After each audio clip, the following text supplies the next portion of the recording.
You're listening to Soundside. I'm Libby Dankman. Salmon recovery efforts have had mixed success in Washington, where salmon habitat and spawning routes have been disrupted for generations. But what if human consumption was removed from that equation? What if the salmon we eat was no longer wild caught in the ocean or pulled out of a farm? What if that salmon were grown in a lab?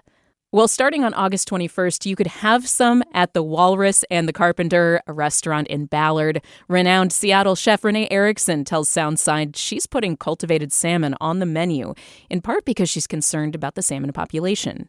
Wild native salmon is so important to the Pacific Northwest, and it's something that people think of when they think of Seattle or Alaska, and trying to make sure that these fish survive for generations to come is super, super important.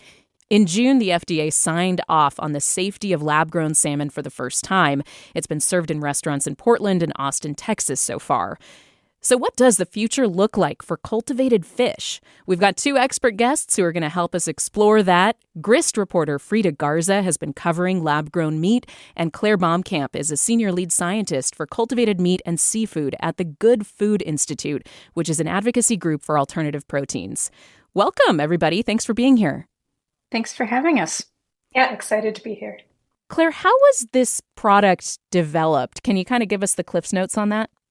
Yeah. So the general process for cultivating meat or seafood is going to start with the cells themselves. So essentially going back to the animal, whether it's a cow, a pig, a salmon, and we're going to isolate the cells we want. So typically that would be muscle, that would be fat, and often, fibroblasts, which are the main cells that are responsible for producing the connective tissue that's going to give a lot of the texture to the product. So once we have those cells, we're going to put those into an environment where they're going to have a lot of the same cues that they would have as they're in a salmon as it's developing. And we're going to go from that first small sample of cells to a whole bunch more cells. Once we have that bigger sample of cells, we're going to give those cells a different set of cues that will cause them to differentiate. And so what differentiation means is essentially going from that more kind of immature state to something that you would find in a mature piece of muscle or fat, or whatever tissue you're talking about. And so getting those cells to express the right proteins, to organize themselves in the way that you would expect them to be in a mature muscle cells, to accumulate fat, if we're talking about fat cells, things like that. And so essentially at that point, you have kind of something that resembles conventional meat. There might be some sort of post-processing step that would look like what you would find in a conventional piece of beef or salmon or whatever. And then essentially, it's going to look a little bit different depending on the product you're talking about, but that's kind of the general process. So these are basically growing chunks of flesh and muscle, like the kind of thing that ends up on our plate. Excuse the ignorant question, but with salmon, would you have skin atop that the way that like a salmon skin is sometimes part of the dish? Is that capable of being cultivated in this process as well? That's a question I've thought about a lot, actually. So it really depends on what you're going for. The advantage of cultivated meat and seafood is that you really can optimize your process for what you're trying to make. And so often, the skin gets thrown away. When you produce conventional fish, you have, skin and bones and guts and all sorts of things that the fish spent all of this time and energy growing, and then it just goes in the garbage. Of course, in the case of skin, that's only sometimes true. Sometimes the skin is a really desirable part of the dish. And so I don't think it's likely that we'll see skin on early cultivated seafood products, but in the future, that's something that could be included in the products if we so desire. And nutritionally, is this identical to something that you would find either from an aquaculture type farm or from wild caught? Yeah, that's a really good question. And sort of like with the presence of skin, it's something that potentially we could tune. So if we think about it in the simplest case, yes, the goal would be to make something that is identical to a conventional fish product, maybe minus the kind of mercury and microplastics that we don't necessarily need to replicate. But then we can also think about kind of longer term, are there opportunities where we could go beyond just what we find in in a conventional piece of meat or seafood. So could we make, fish with enhanced omega-3 content?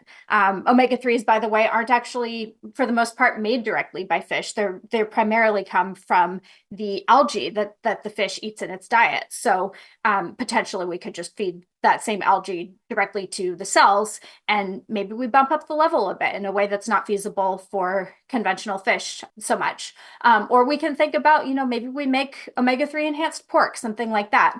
And so there's really a lot of opportunity to kind of say, we have this baseline of what meat is today, but I think there are kind of places where we could even do better.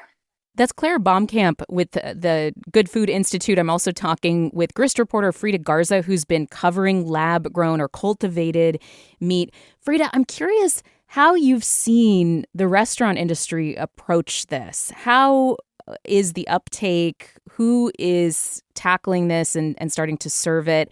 And how popular has it been? So part of what I've seen in my reporting is the brands that are currently making cultivated meat have chosen by and large to partner with restaurants and chefs as the way to introduce consumers to these novel products before, going the retail route and meeting new consumers completely fresh at the grocery store. So Wild Type, a company that I wrote about that produces cultivated salmon, has partnered with restaurants. For the most part, I've seen that the sort of restaurants that these brands are seeking out tend to be on the higher end of fine dining. Maybe they're trying to attract a diner that is more adventurous or might be more willing to spend a little bit more money to try something they've never had before and go into it with a really open mind and that sort of curiosity. And I think that has worked well for brands. It'll be interesting to see how these companies go from partnering with chefs. I think one of the advantages to that is chefs can really put their personal take on these foods and show the customer, this is how you might want to prepare a cultivated salmon at home if you were to buy it, right? But it will certainly be interesting to see how these companies sort of take the next step beyond meeting consumers in fine dining spaces and maybe, try to expand their audience a bit. And is the target people who would typically not eat fish? Is the target audience vegetarians or vegans who want to add, healthy fish oil to their diet? Or is the target somebody who is a fish eater but wants to be lower impact, do you think? I think the brands that I've spoken to, I think they would say right now they're targeting everyone. So they don't want to leave sort of anyone behind. I think they would say their pitch is that cultivated meats, including cultivated seafood, can really appeal to a wide range of eaters. I would say realistically, if you are a vegetarian, the question of whether or not to eat meat that sort of didn't involve killing an animal in the process is, just going to be a really personal question. Some people are vegetarian for environmental reasons, and might not have a problem with that. Some are vegetarian or vegan for ethical reasons, or might be really interested in animal welfare. So that might be, that might hit a little differently for them. But I would say, given that the goal of this category of foods is to really mimic and maybe even improve on conventional meat, as Claire was saying, the goal is to sort of appeal to all the people who are already consuming, seafood or pork or chicken in their day-to-day. So my big question, I'm a frequent salmon eater, and I think any option to be lower impact sounds like a really good deal to me, as long as it's not incredibly more expensive. But of course, I'm curious about how it tastes. And Claire, you have actually tasted this product before. What's the verdict on cultivated salmon? How does it taste? Yeah. So I will say, first of all, I've only tried it once. I went down to Portland a few weeks ago and I got to try the cultivated salmon that's being served at Con. And it was a really cool experience. I would say in terms of taste, it was maybe a little bit more mild than conventional salmon, but kind of qualitatively really on the right track. I will say this is very much a my perspective kind of thing as someone who thinks about this all the time. But if I got to redo it, there was this really tasty lemon vinaigrette that I would have ordered on the side because I really wanted to taste kind of the product on its own.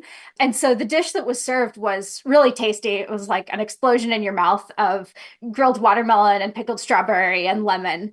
And it was good. It had salmon flavor, but I would have liked to try it kind of a little bit more on its own. You mentioned price. It was pricey, and that's really going to be the reality for a lot of these early products. It was, definitely a higher price range than I would go for dinner on a routine basis. And I think that, that's going to be one of the big technical challenges for cultivated meat and seafood producers is just, okay, we know how to make these products, but as we're kind of optimizing and refining the product, a big part of that optimization is going to be how do we do this in a way that's efficient and cost effective. But yeah, we're in very early stages. This is, we often compare it to kind of the early days of electric vehicles, where, even a decade or two ago, what was possible, both technically and in terms of price, was very different versus what's available today. And so really kind of taking that long view of, we're not going to save the salmon populations with these like $30 little bites of salmon, but that is really the first step that gets us to something that has a huge potential for impact. What about resources that go into the cultivation?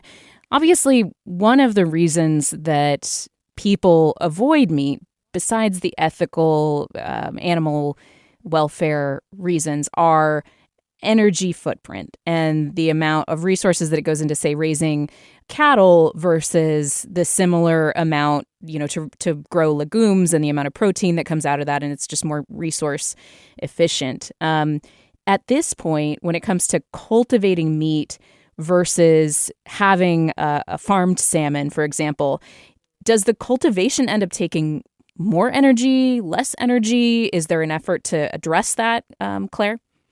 Yes, that's one of the things we think about a lot. So it does take a fair amount of energy according to life cycle assessments that are out there today. And so that's one of the kind of really big calls to action for the industry that we're able to make based on those early studies. Just essentially modeling the process and saying, okay, what are the inputs? What are the kind of big drivers for environmental impact? And energy use is a big one. So that leads to kind of two routes you could go. And I think we'll see companies doing both of these at the same time. One of those is how do we make this process more efficient? So what are the big things that are driving the energy use that we could make more efficient? How do we rethink our heating and cooling systems? And then the other really big lever that we have to pull on is what is our energy source? So the difference in carbon footprint, specifically, if you compare decarbonized energy sources like solar and wind versus cultivated meat made using just the traditional energy grid, that actually makes a huge difference. So when we talk about kind of the future of cultivated meat, it should be using renewable energy. And I think, we feel pretty optimistic about the potential for that to happen, given how quickly innovation is happening in those new energy sources. I'm talking about the future of cultivated meat and specifically the fact that we're going to have some cultivated salmon served right here in Seattle at the end of August at Renee Erickson's Walrus and Carpenter restaurant, and what that means for the future of this meat product. I'm talking with Claire Bomkamp, Senior Lead Scientist for Cultivated Meat and Seafood at the Good Food Institute, and Frida Garza with Grist, who has been covering cultivated meat. Frida, I know you looked at the issue of overfishing, the issue of energy use in these industries. I mean, what are your thoughts and what are you following when it comes to the impact of fishing and farming fish versus this cultivated product? Yeah, well, we know that globally demand for seafood has been rising. And that has meant that, we have really had to rely on aquaculture and farming seafood in order to meet that rising demand. Because the amount of fish that we're going to be able to harvest from the wild is not necessarily going up. In fact, as you mentioned, there's an overfishing problem, and we're seeing some of those fish stocks go down. I think that's the sort of interesting pitch behind a brand like Wild Type that is making cultivated salmon. It's saying, we care about this food, the role that it plays in our society or to different kinds of communities, including indigenous communities. And this is one tool that we have to sort of take our foot off the gas in terms of how much we are relying on farming seafood right now to meet global demand. But, that said, I think these are still really niche products.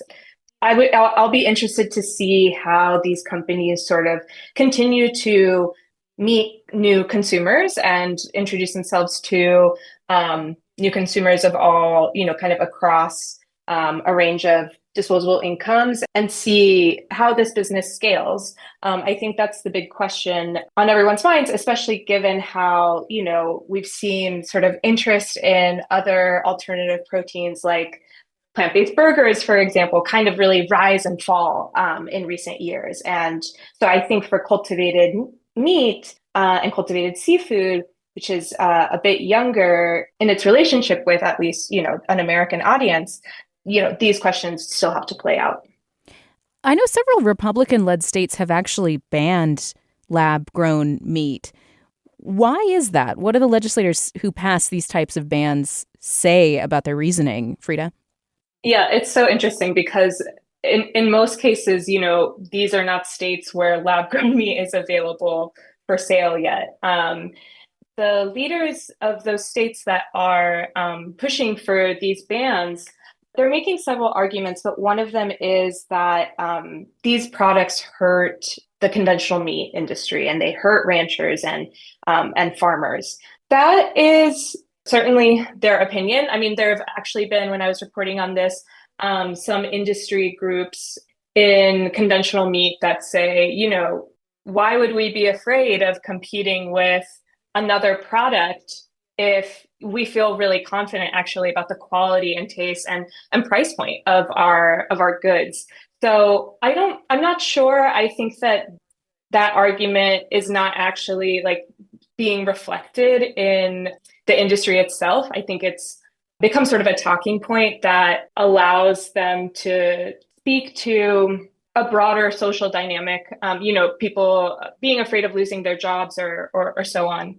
That's what we've seen so far in these bills. And because people are so unfamiliar with this product category at this point, these arguments can have a lot of saliency and kind of resonate with people who have never seen or tried cultivated meat to begin with. Claire, before we go, I mean, Frida touched on the idea of familiarity.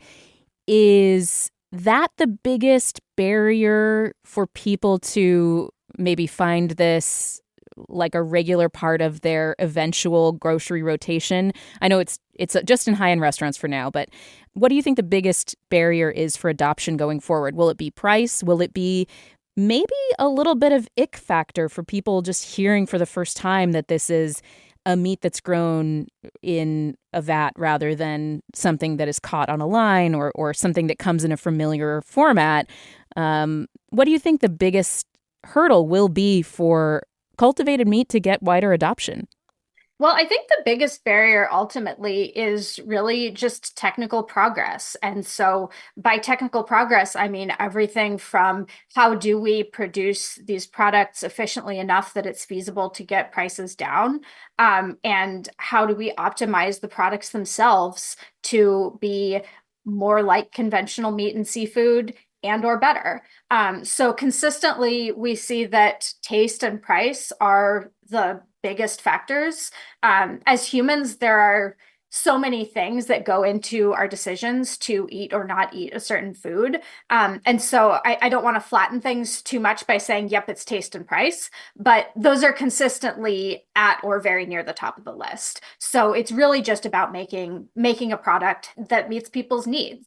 You mentioned familiarity as a barrier. I do think that is part of the equation.